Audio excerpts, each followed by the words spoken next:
बघा ही माझ्याकडे कातर आहे आणि याची दिलेली आहे धार. कपडा व्यवस्थित कापत नाही त्याच्यावर मी थोडंसं त्याला धार करतो, कारण आता धार लावून आणायचं वगैरे झंझट. सध्या काम चालू आहे, शॉप उघडा आहे, त्याच्यामुळे मी धार असे पण तुम्ही लावू शकता धार वगैरे.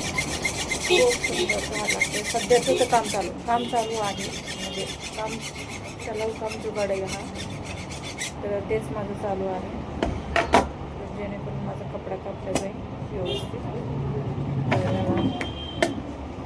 आपल्याला शिवायचे कटोरी ब्लाऊज, सध्या तर कटोरी ब्लाऊज शिवायचे, कारण त्या दिवशी कटिंग करून ठेवलेले मी ब्लाऊज कट केलेले शिवायचे आहे. तर थोडासा अर्धा शिवलेला आहे, अर्धा राहिलेला आहे, कारण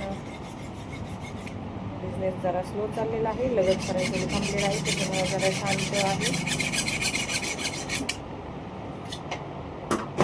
तर बघूया आपला कपडा कापला जातोय का नाही.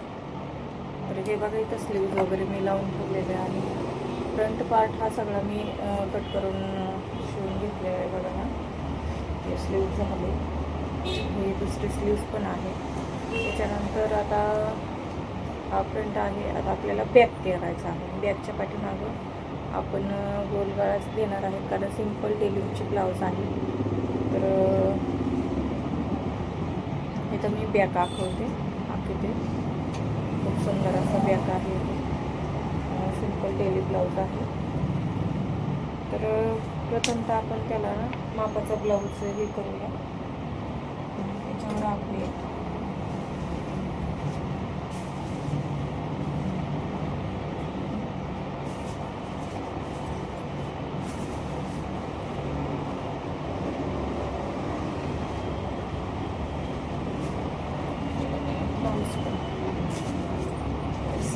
जागेवर तर ब्लाऊज कट करून ठेवलेला आहे.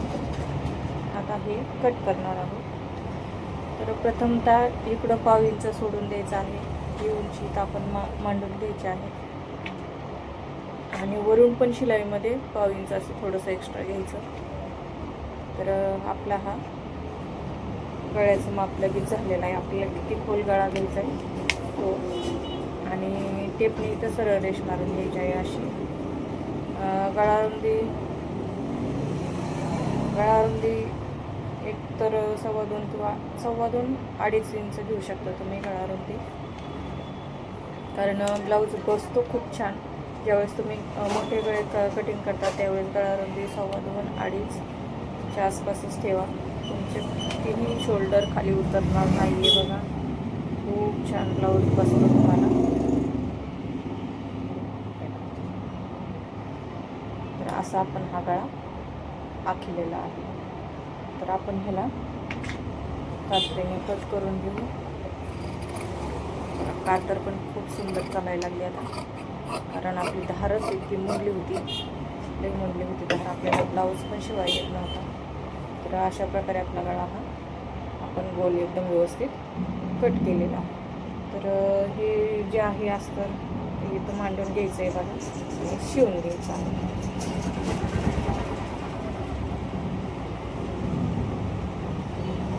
तर हे असं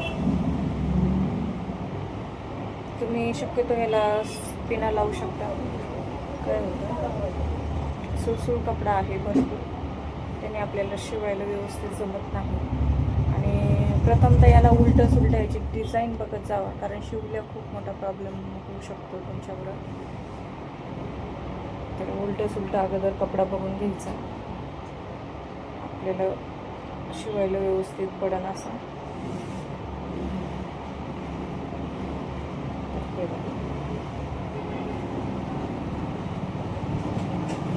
हे असं आपलं उलटं सुलटं पाहायचं, आणि ह्याला थोड्याशा टाचण्या लावून घ्यायच्या.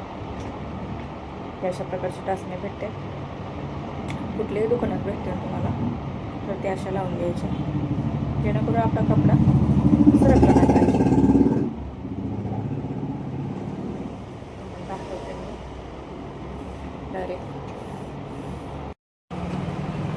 तर बघा, असा गोलगळा झालेला आहे आपला. ब्लाऊज शिवून झालेला आहे रेडी. तर फ्रंट भाग आपला शिवून ठेवलेला होता, तो पायपिंग आणि क्रॉस पट्टी काजीपट्टी आणि हुकपट्टी राहिली होती. तर हा बघा आपला ब्लाऊज झालेला आहे. खूप सुंदर असा बघा फिनिशिंगमध्ये शिवलेला आहे. तर स्लीव्ज याचे शॉर्टच आहेत, छोटे स्लीव्ज आहेत, बघू शकता. आणि कटोरी ब्लाऊज शिवलेला आहे. कसा झाला कटोरी ब्लाऊज नक्की कमेंट करून सांगा. भेटूया छानशा व्हिडिओ. तोपर्यंत बाय.